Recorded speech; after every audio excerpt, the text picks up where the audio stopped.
Hello ಎಲ್ಲರಿಗೂ. ಇವತ್ತಿನ recipe caramel dessert.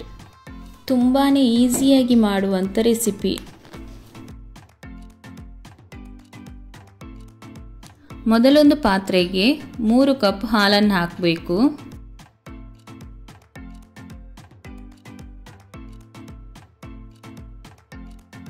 ಇದನ್ನೀಗ ಬಿಸಿ ಮಾಡಲಿಕ್ಕೆ ಇಡೋಣ. ಹಾಲು ಒಂದು ಕುದಿ ಬಂದರೆ ಸಾಕು, ಫ್ಲೇಮ್ ಆಫ್ ಮಾಡಿ. ಈಗ ಇನ್ನೊಂದು ಪಾತ್ರೆಗೆ ಒಂದು ಅರ್ಧ ಕಪ್ಪಷ್ಟು ಸಕ್ಕರೆ ಹಾಕಿ. ಇದನ್ನು ಕ್ಯಾರಮಲ್ ಮಾಡೋದಕ್ಕಿದೆ. ಇದಕ್ಕೆ ಸ್ವಲ್ಪ ಕೂಡ ನೀರು ಹಾಕದೆ ಮೀಡಿಯಂ ಫ್ಲೇಮಲ್ಲಿಟ್ಟು ಮೆಲ್ಟ್ ಮಾಡಬೇಕು. ಇದೀಗ ಕ್ಯಾರಮಲ್ ಆಗಿದೆ.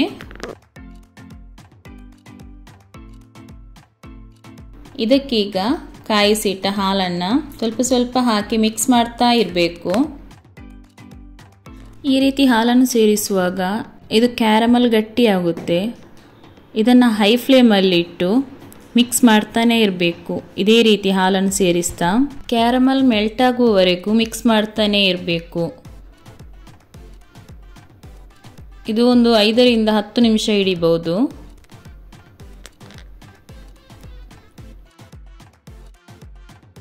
ಇದೀಗ ಕಂಪ್ಲೀಟ್ ಆಗಿ ಮೆಲ್ಟ್ ಆಗಿದೆ. ಈಗ ಫ್ಲೇಮ್ ಆಫ್ ಮಾಡಿ ತಣ್ಣಗಾಗಲಿಕ್ಕೆ ಇಡಿ. ಇದೀಗ ಒಂದು ಬೌಲ್ಗೆ 3 ಮೊಟ್ಟೆಯನ್ನು ಒಡೆದು ಹಾಕಿ.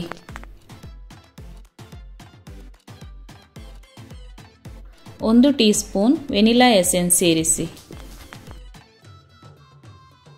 ಇದನ್ನು ಸರಿಯಾಗಿ ಬೀಟ್ ಮಾಡ್ಕೋಬೇಕು.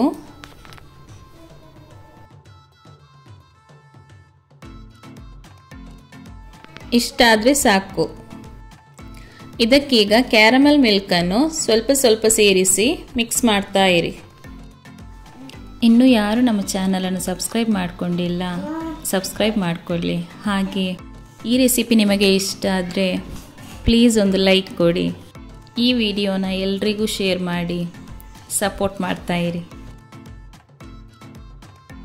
ಇದನ್ನು ಚೆನ್ನಾಗಿ ಮಿಕ್ಸ್ ಮಾಡಿದ ಮೇಲೆ ಸ್ಟ್ರೈನ್ ಮಾಡ್ಕೋಬೇಕು. ಈಗ ಸ್ಟ್ರೈನರ್ ಇಟ್ಟು ಇದನ್ನು ಸ್ಟ್ರೈನ್ ಮಾಡ್ಕೊಳ್ಳಿ.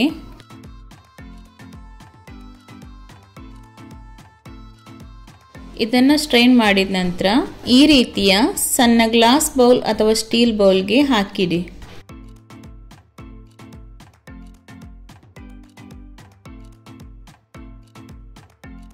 ಇದನ್ನು ಬೌಲ್ಗೆ ಹಾಕಿದ ಮೇಲೆ ಸ್ಟೀಮ್ ಮಾಡೋದಕ್ಕೆ ಇಡೋಣ. ಒಂದು 15 ನಿಮಿಷ ಸ್ಟೀಮ್ ಮಾಡಬೇಕು. ಇದನ್ನು ನೀವು ಎನಿಸ್ಬೋದು ಇದು ಮೊಟ್ಟೆ ಸ್ಮೆಲ್ ಬರುತ್ತೆ ಅಂತ. ಮೊಟ್ಟೆ ಸ್ಮೆಲ್ ಒಂದು ಸ್ವಲ್ಪ ಕೂಡ ಬರೋದಿಲ್ಲ, ಗೊತ್ತೇ ಆಗೋದಿಲ್ಲ ಮೊಟ್ಟೆ ಹಾಕಿದ್ದೀವಿ ಅಂತ. ನೀವು ಮನೆಯಲ್ಲಿ ಟ್ರೈ ಮಾಡಿ ನೋಡಿ, ಓಕೆನಾ? ಇದೀಗ 15 ಮಿನಿಟ್ಸ್ ಆಗಿದೆ. ಇದನ್ನೀಗ ತೆಗೆದು ಬೆಂದಿದೆಯಾ ಇಲ್ವಾ ಅಂತ ನೋಡೋಣ. ಒಂದು ಟೂತ್ ಪಿಕ್ಕಿಂದ ಈ ರೀತಿಯಾಗಿ ನೋಡಿ. ಟೂತ್ ಪಿಕ್ ಅಂಟಿದ್ರೆ ಇನ್ನು ಕೂಡ ಬೆಂದಿಲ್ಲ ಅಂತ. ಇದಕ್ಕೀಗ ಡ್ರೈ ಫ್ರೂಟ್ಸ್ ಹಾಕಿ ಗಾರ್ನಿಷ್ ಮಾಡಿ. ಟೇಸ್ಟಿಯಾದ ಕ್ಯಾರಮಲ್ ಡೆಸರ್ಟ್ ಇದೀಗ ರೆಡಿಯಾಗಿದೆ. ನೋಡಿ ಯಾವ ರೀತಿ ಇದೆ ಅಂತ.